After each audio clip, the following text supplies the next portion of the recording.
Hello friends, இன்றைக்கி நம்ம சேனலில் செம்பருத்தி பூ எண்ணெய் காய்ச்சறலாம். அதுக்குன்னா ஒரு இரும்பு கடாயில் 100 தேங்காய் விட்டுருக்கேன். 10 செம்பருத்தி பூ, ஒரு நெல்லிக்காய் எடுத்திருக்கேன்.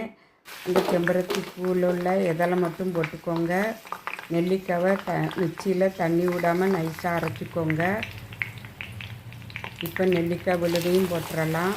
நல்லா மிக்ஸ் பண்ணிக்கோங்க. பூவை போடும்போது எண்ணெய் லேசாக ஹீட்டானால் போதும். இப்போ அடுப்பை சிம்மில் வச்சுக்கோங்க.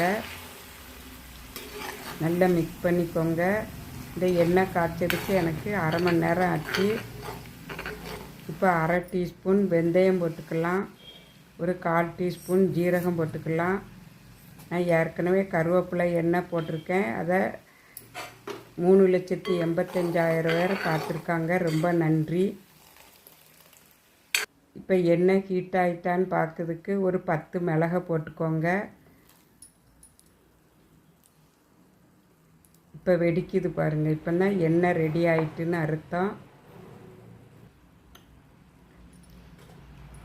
இந்த மிளகு வெடித்த பிறகு நம்ம எண்ணெய் எடுத்தோன்னா இந்த எண்ணெய் 6 மாதம் ஆனாலும் கெடாது. இப்போ இந்த சூடாக இருக்கும்போதே எண்ணெயை ஃபில்ட்ரு பண்ணிக்கோங்க.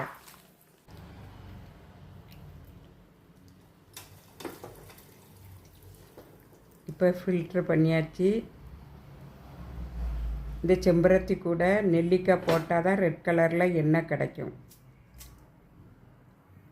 பாருங்கள், ரெட் கலரில் எண்ணெய் கிடச்சிருக்கு. இப்போ இதை ஆற விட்டு ஒரு கண்ணாடி பாட்டிலில் ஊற்றி வச்சுக்கோங்க. தனி செம்பருத்தி பூனா வெள்ளை கலரில் எண்ணெய் கிடைக்கும். இப்போ எண்ணெய் ரெடி ஆகிட்டு. வீடியோ பார்த்ததுக்கு நன்றி. வாழ்க வளமுடன்.